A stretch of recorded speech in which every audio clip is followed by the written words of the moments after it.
Welcome to Word of Wisdom. It's an audiobook and philosophy channel. In this channel, you will enjoy free, famous, popular, and rare book in the world with relevant animation. Today we will enjoy a gripping psychological thriller, The Inmate. Each chapter of the book will be released in one video. This is chapter 1. So subscribe the channel for the next chapter. Chapter 1, Present Day.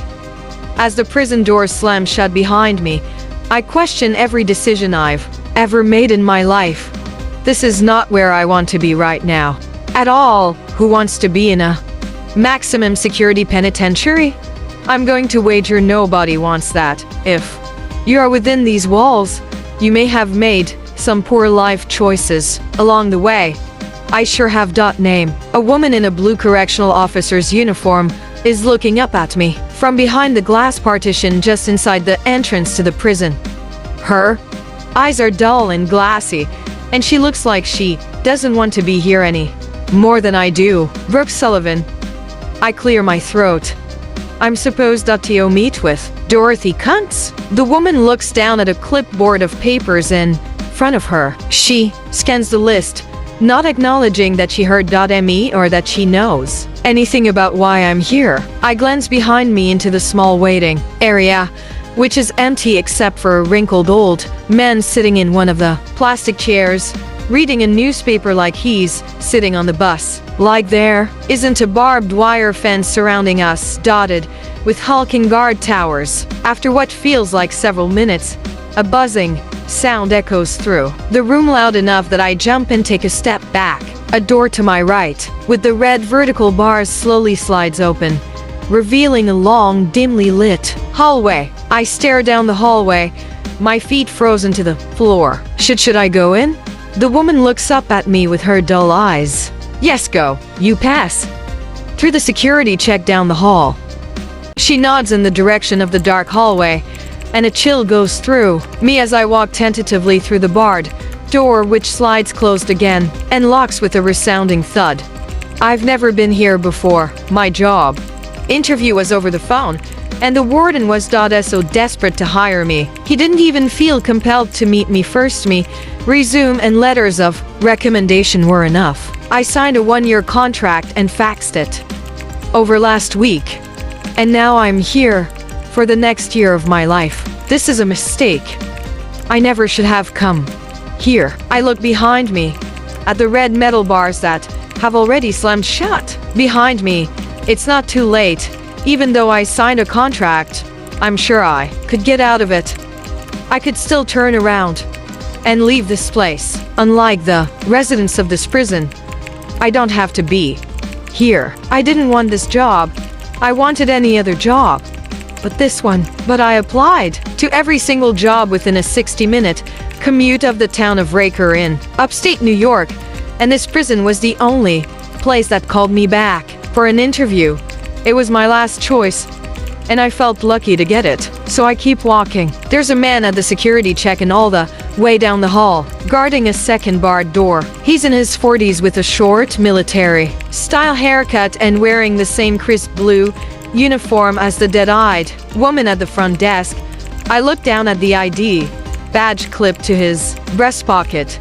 Correctional Officer Stephen Benton. Hi, I say, in a voice that I realize is a little too chirpy, but I can't help myself.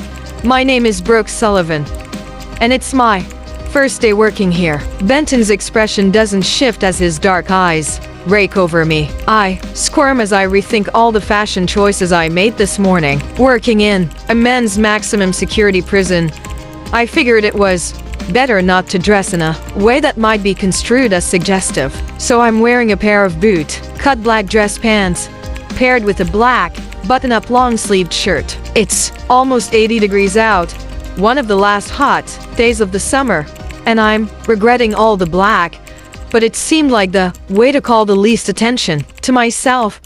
My dark hair is pinned back in a simple ponytail. The only makeup I have on is some concealer to hide the dark circles under my eyes, and a scrap of lipstick that's almost the same color as my lips. Next time, he says, no high heels. Oh, I look down at my black pumps.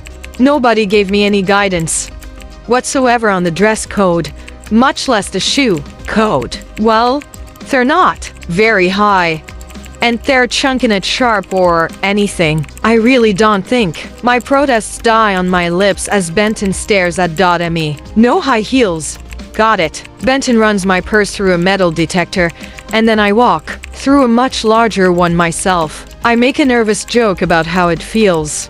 Like I'm at the airport, but I'm getting the sense that this guy doesn't like jokes too much. Next time, no high heels, no jokes. I'm supposed to meet Dorothy Kuntz. I tell him, she's a nurse here. Benton grunts, you a nurse too? Nurse practitioner. I correct him. I'm going to be working at the clinic here. He raises an eyebrow at me. Good luck with that. I'm not sure what that means exactly.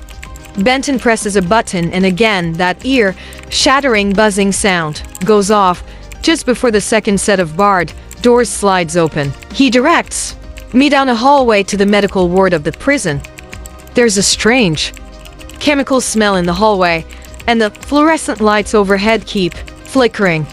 With every step I take, I'm terrified that some prisoner will appear out of nowhere and bludgeon me to death with one of my high-heeled shoes. When I turn left at the end of the hallway, a woman is waiting for me. She's roughly in her 60s with close cropped gray hair and a sturdy build. There's something vaguely familiar about her, but I can't put my finger on what it is.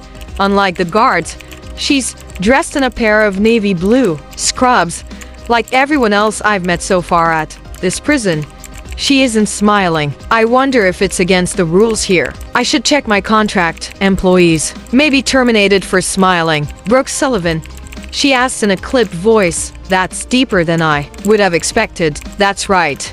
You're Dorothy? Much like the guard at the front, she looks me up and down, and, much like him, she looks utterly disappointed by what she sees. No high heels, she tells me.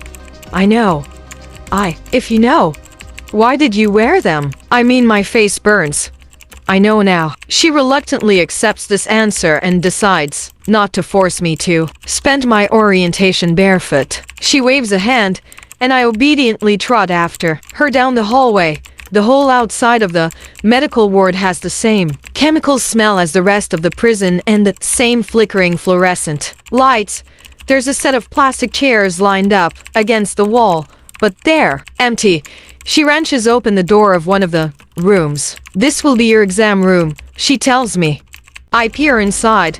The room is about half the size of the ones at the urgent care clinic where I used to work in Queens. But other than that, it looks the same. An examining table in the center of the room, a stool for me to sit on, and a small desk. Will I have an office? I ask. Dorothy shakes her head. There's a desk in there. Don't you see it? So I'm supposed to document with the patients looking over my shoulder. What about a computer? Medical records are all on paper. I am stunned to hear that. I've never worked in a place with paper medical records. I didn't even know it was allowed anymore. But I suppose the rules are a little different in prison. She points to a room next to the examining room. That's the records room. Your ID badge will open it up. We'll get you one of those before you leave. She holds her ID badge up to the scanner on the wall, and there's a loud click. She throws open the door to reveal a small dusty room filled with file cabinets, tons and tons of file cabinets. This is going to be agony. Is there a doctor here supervising? I ask. She hesitates. Dr. Wittenberg covers about half a dozen prisons. You won't see him much, but he's available by phone. That makes me uneasy. At the urgent care, I was never alone. But I suppose the issues there were more acute than what he'll see here. At least, that's what I'm hoping. Our next stop on the tour is the supply room. It's about the same as the room at the urgent care clinic, but of course, smaller also with ID badge access. There are bandages, suture materials, and various bins and tubes and chemicals. Only I can dispense medications.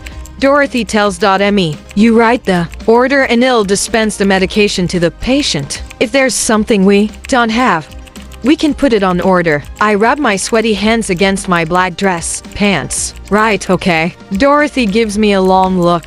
I know you're anxious working in a maximum security prison, but you have to know that a lot of these men will be grateful for your care. As long as you're professional, you won't have any problems. Right? Do not share any personal information.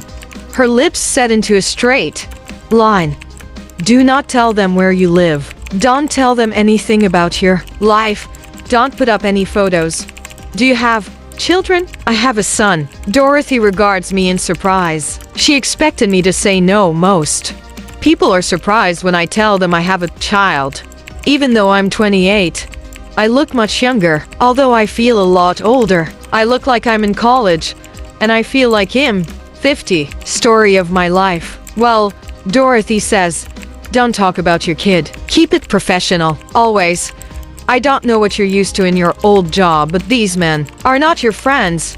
These are criminals who have committed extremely serious offenses, and a lot of them are here for life. I know, boy, do I know. And most of all, Dorothy's icy blue eyes bore into .me. You need to remember that while most of these men will see you for legitimate reasons, some of them are here to get drugs. We have a small quantity of narcotics in the pharmacy, but those are reserved for rare occasions. Do not let these men trick you into prescribing narcotics for them to abuse or sell. Of course. Also, she adds, never accept any sort of payment in exchange for narcotics. If anyone makes an offer like that to you, you come straight to me.